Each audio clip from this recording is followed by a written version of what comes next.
Good afternoon, good morning, good evening. Welcome to Social Media and Local Search, episode 110. Each week we meet here to talk about the topics posted in the social media and local search community on Google+. With us tonight, David Rosam, the oldest man in SEO. David has been writing copy for 30 odd years and SEO for at least 12 of them. You can find David at writingforseo.org. Masataki Wasa is a webmaster of wasaweb.net. You can find Masataki at wasaweb.net, and he is also a Google top contributor on the AdSense community. Maher Bhagat, after a while away, is now back for the first time for a while.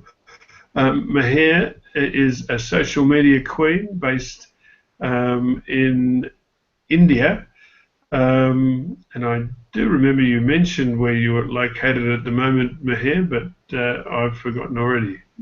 Trouble with an old head. Tim Capper is CEO of SEO firm Online Ownership in the about 100 miles north of London in Corby. Tim is also a Google top contributor on the Google My Business community, and you can find Tim at onlineownership.com. All right, our first item was posted a couple of hours ago on our local ABC news site. It was a survey published by Deloitte. They interviewed 2,000 people aged 14 to 69. And they found that millennials, 14 to 26, 31% of those use social media as their primary news source, and 25% aged 27 to 32 used social media as their primary news source. There was also some commentary from a gentleman from, I think it's Social Fusion or something like that. It sounded like a bit of butthurt. He was very concerned that millennials were going to starve independent journalism of funds for all time. And he said, and it'll be their fault if they do. Good on you. Anyway, guys, how about it? What do you think of this?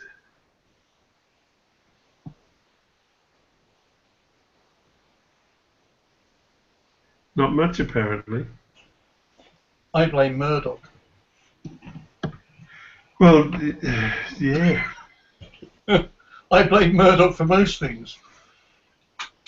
Well, of course, he's probably likely to pass on soon, and we've got that to look forward to.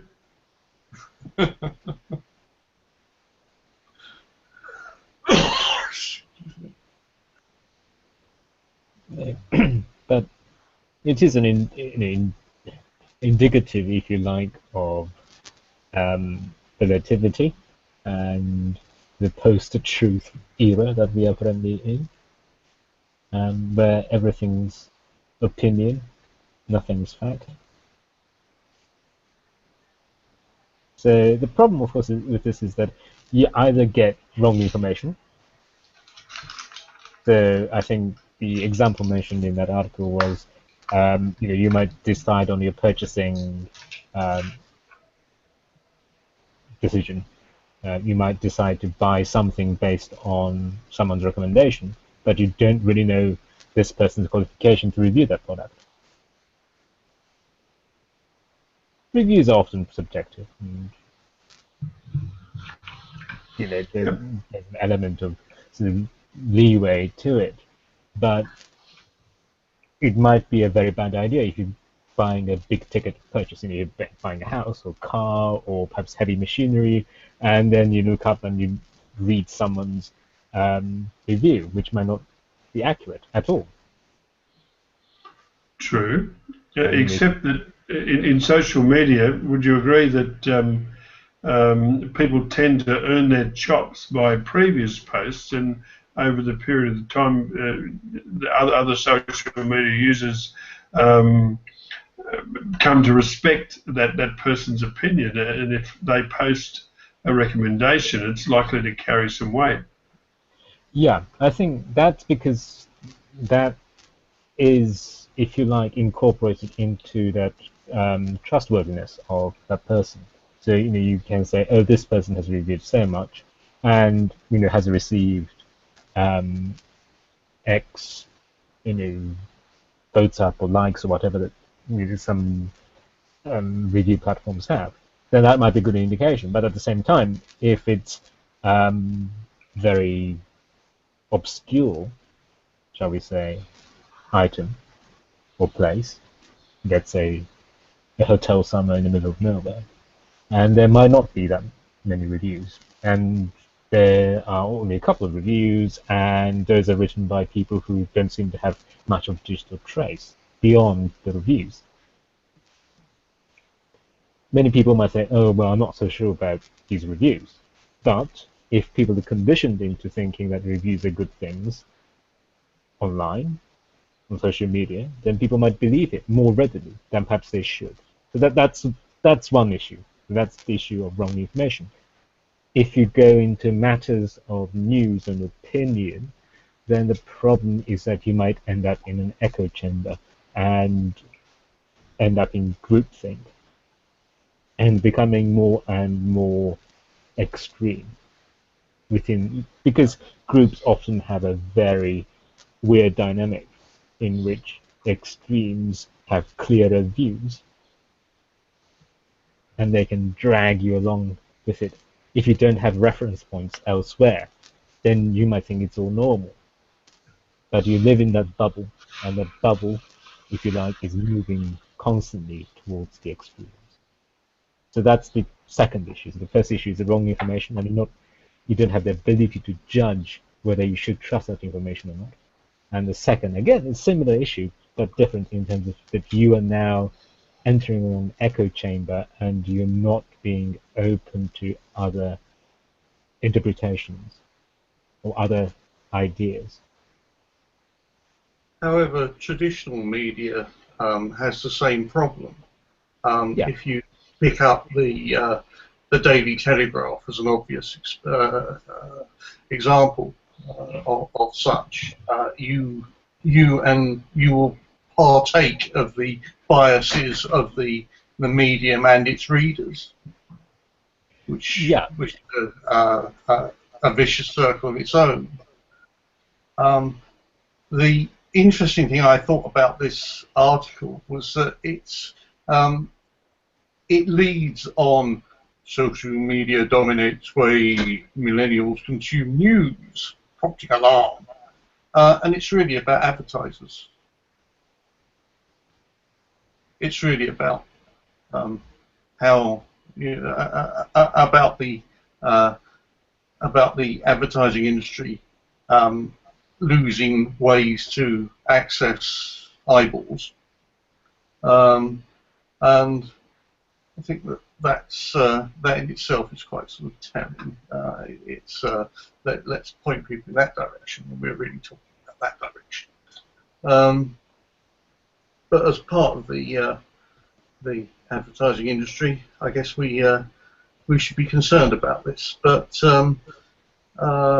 it's saying that that people won't get proper facts, but really it's really the story is that they won't that the advertising industry won't have, or the marketing industry won't have a hook to hang its messages on. Yeah. In that sense, that advertisers will have to chase whomever they're chasing. Yeah. Wherever you find them. But that's been the case. Yeah, it is. You know, it's a weird thing. I'm not. You know, it's a bit so what? It's a bit alarmist over nothing really. Yeah. feel. Asking opinions on social media is another, I feel people who respond, 90% of those people, I mean, like, that's my self-research. If I'm, planning to buy a laptop or anything, that I've found this kind of behavior. Maximum percentage of people who actually contribute to your questions, like, if I'm asking for any specific thing, the maximum contribution are basically from promoters. And that's very, very bad. It's never helpful.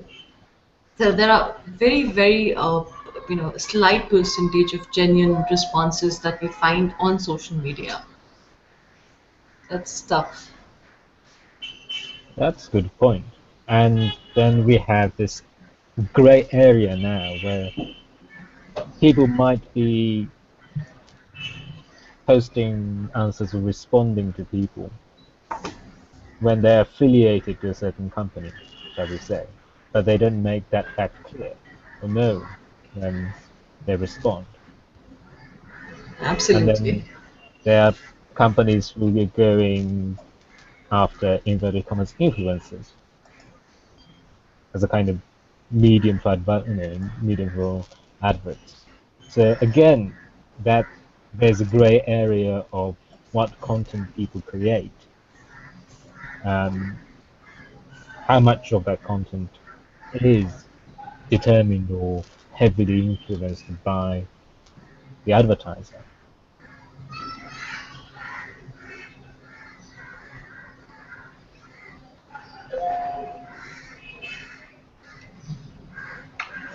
Okay. Yeah, go ahead, David. Oh, okay. I should shut up. No, go ahead, David. Oh, sorry. Right. What was I going to say? Yeah. This idea of invisible advertising.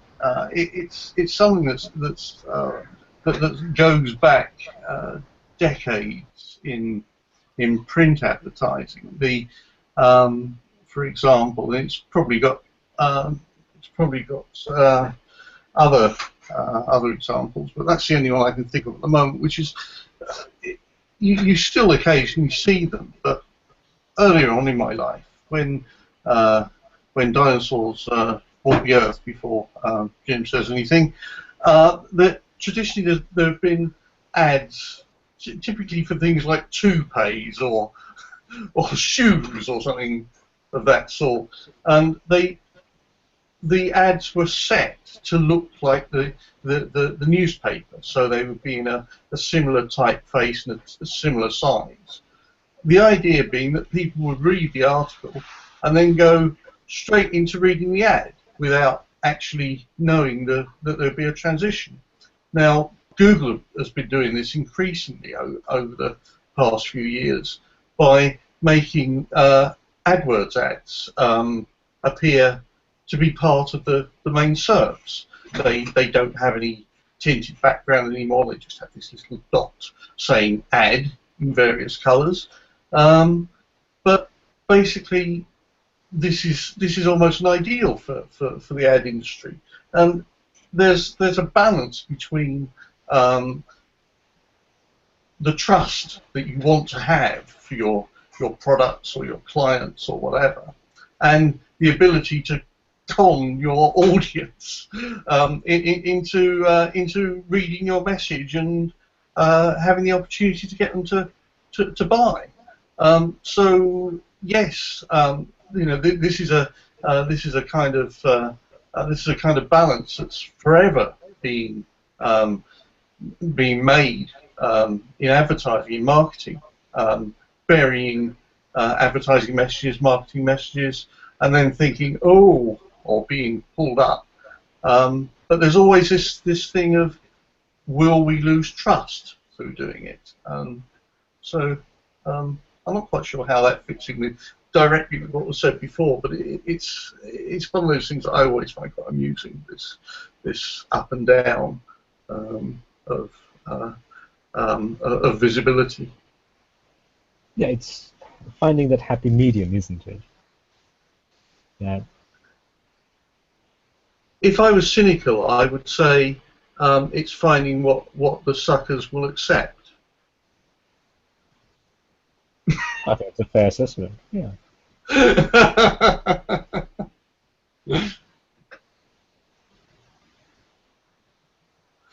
Okay, Jim, I finished. We can go on to the next one. We all done here? Yes, I think you're quite right, David. We can move on to the next. All right, this one, Hot Tub Tim can probably tell us a bit about this one. This is on the roller coaster of resort management SEO. It was an article posted by Tim, but I think Tim's just dashed away for a cup of coffee. It was shared onto our community by Edwin Young.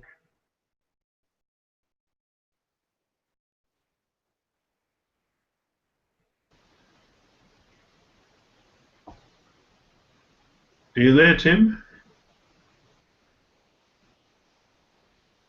Okay, let's pass on this one. We'll come back to it when Tim comes back. I'm at a loss here because I haven't played this Pokemon Go, but this is titled "Rotterdam Police Bring in Pokemon Go Players to Catch Crooks." A police spokesman said we are placing lures at locations where, for example, a flasher was spotted. Or there have been a string of robberies or bike thefts. Geez, they live it tough in the Netherlands, don't they? He said players who spot something suspicious are then urged to contact the police directly. It's quite a phenomenon, this Pokemon Go, isn't it?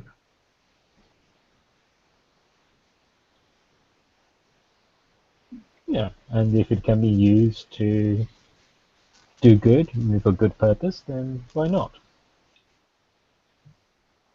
Yeah. At the same time, you could say this is quite scary because what we're looking into is essentially a mass observation society or mass surveillance. And surveillance by everyone on everyone.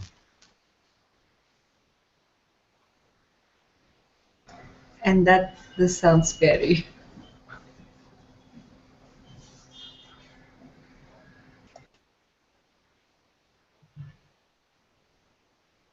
Yeah, so it's, in London, for example, I can't remember what's the average number of times that you'd appear on a CCTV. If you walk X minutes on Oxford Street or wherever, then you're going to be filmed so many times. But with something like Pokemon Go and other things, with where so many people have a device capable of recording as well as photographing,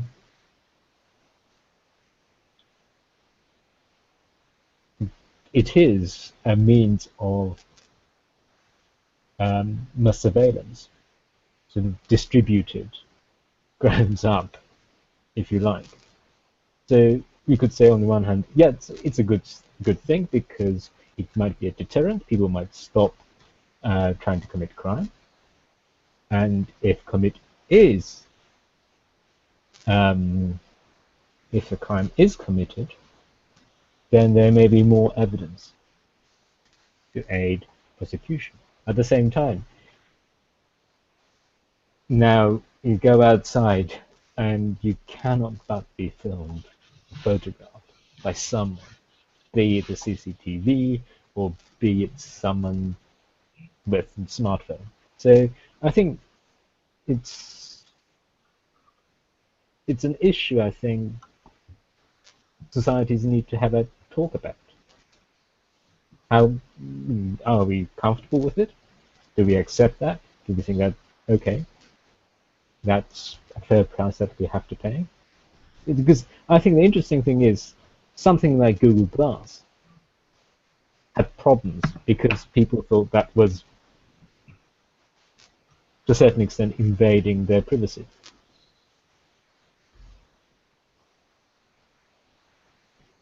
But now with live video streaming apps on phones,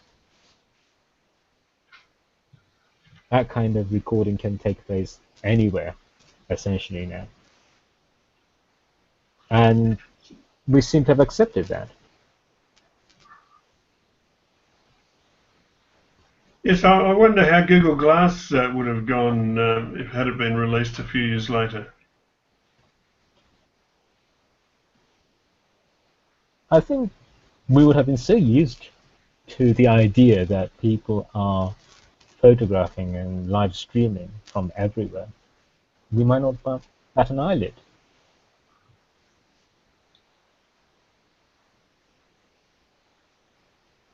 Tim Capper would have cause for complaint, I reckon.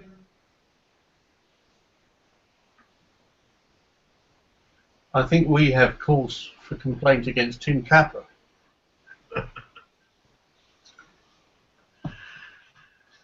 You'll never see those pictures. All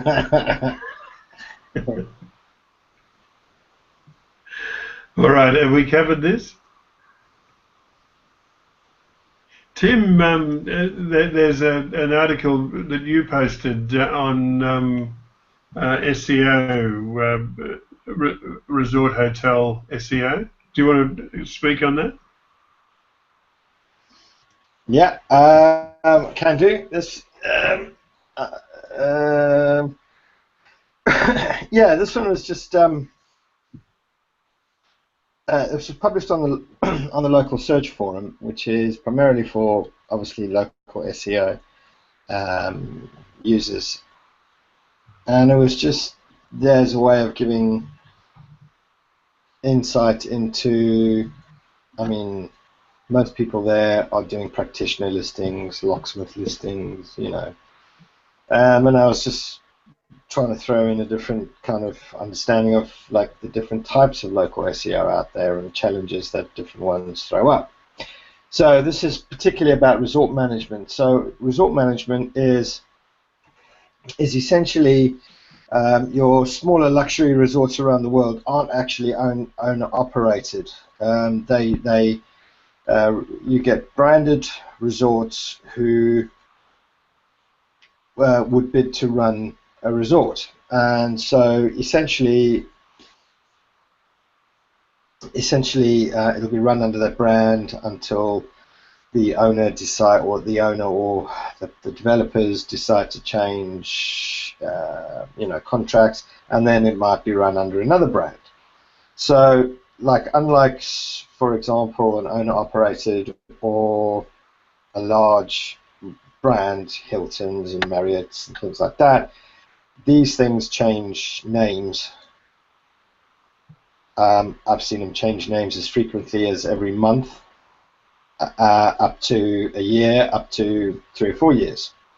And then just the challenges that are involved in that, because of course each name change, the address wouldn't change, but of course your URL would change, and a lot of the time the phone number changes, your booking info changes, and of course the actual name of the place changes. So just an idea in terms of when something like that happens, you know, your citations, getting those quickly sorted out the way, and just some ideas of building up branding in a situation like that, that you can quickly capitalize on any other brand or branding that's come before. Yeah, so it was just an article on, you know, just giving people different times or different ideas on how, you know, how varied local SEO can be in terms of different types of businesses and business models. Thank you, mate. Okay, do we have any other items of business for the agenda, or should we call a halt?